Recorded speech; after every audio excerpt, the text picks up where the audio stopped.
Hi! Kamusta? Kung bago ka sa channel na to, general readings po ang mga video ko.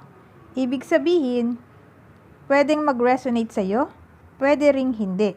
At pwedeng maging para sa'yo, sa kapartner mo, sa ex mo, at sa crush mo ang ma-vibe kong energy.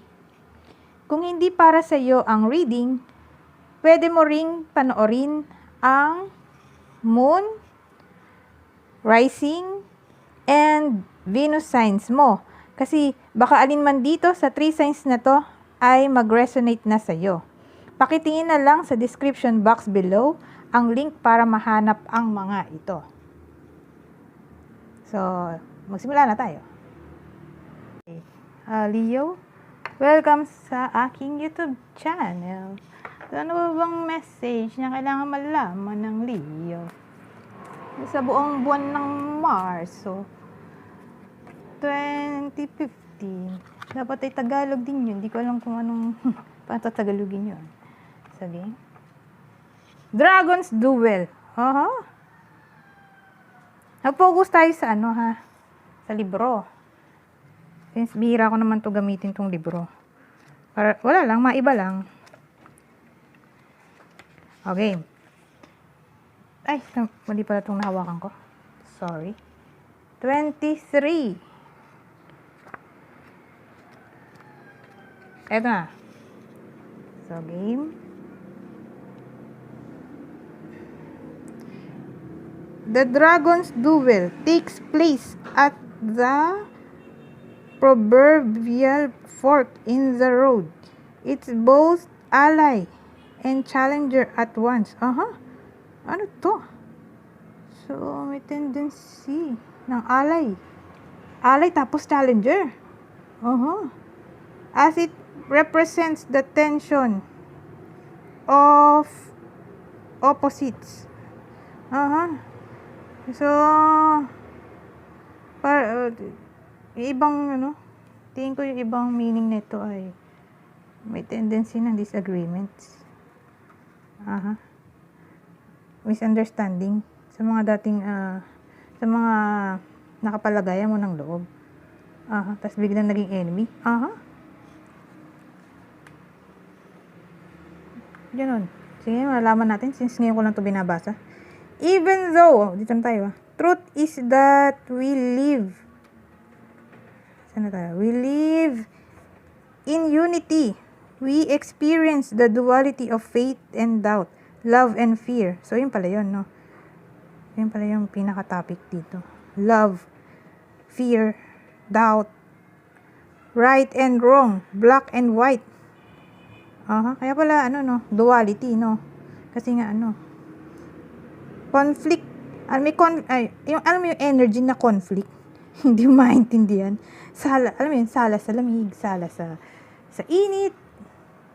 This aspect of your current experience asks you to accept that although you may, saan tayo? You may be going, ang hirap naman, going one way, another may call to you, change direction. So yun nga, may tendency na magmaguluhan ang utak mo. Sa buong buwan na to, di mo alam kung susulong ba o uurong. Now is the time to inquire whether it's your ego or your soul leading you. So, parang decision making pala to, no? Sa buong buwan ng March, parang iikot ito sa decision making. Parang balance mo yung ego at soul mo, kung ano yung gusto ng spirit mo. There are always choices in life. Ayun na nga, sabi ko kanina, decision. Decision making also solves inner conflict. Ito na nga sinabi ko kanina, conflict. Since ngayon ko lang ito binasa, pero akalain mo nga naman. Napunta dito yung mga sinasabi ko. Ayan, inner conflict. Yung pala yun yung the best na explanation. Inner conflict. May tendency na maging ganun kayo this week. If you're torn between two dragons, the one that you chose to feed will be the one that wins. Which is it? If it's not the one that serves the highest of your intentions, deliberately feed the other and the duel will be won in your favor. Ang haba nun. So, tingin ko, nasa sayo yan, kung ano bang choice mo. Okay? I-make sure mo lang na tama yung choice mo. Okay? Na tama yung mapipili mo or maiisip mo na gagawin. Kasi, tawag dito, ang main focus ng topic na to ay all about decision making, inner conflict, morality, conscious choice. O yun na nga yung sabi ko, yung choice. So, dadating ka sa point na malilinawan ka.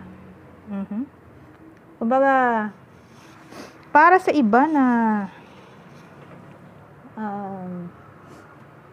na-encounter na yung problem sa past, tingin ko may clarity na mangyayari sa buwan na to. Or kung sakali man na maka-experience ka ng confusion,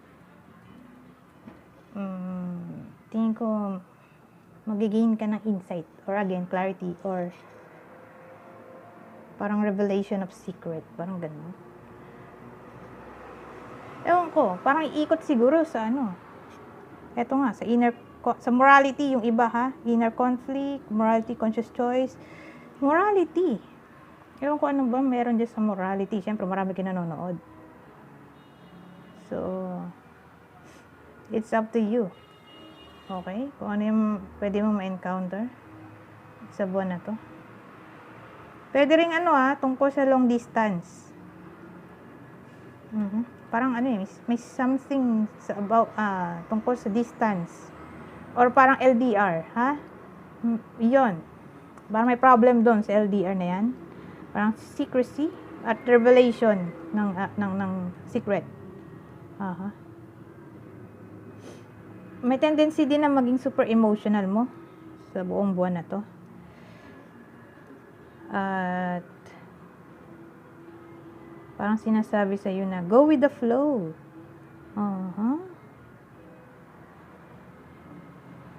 Parang may tendency din na i-face mo yung fears mo.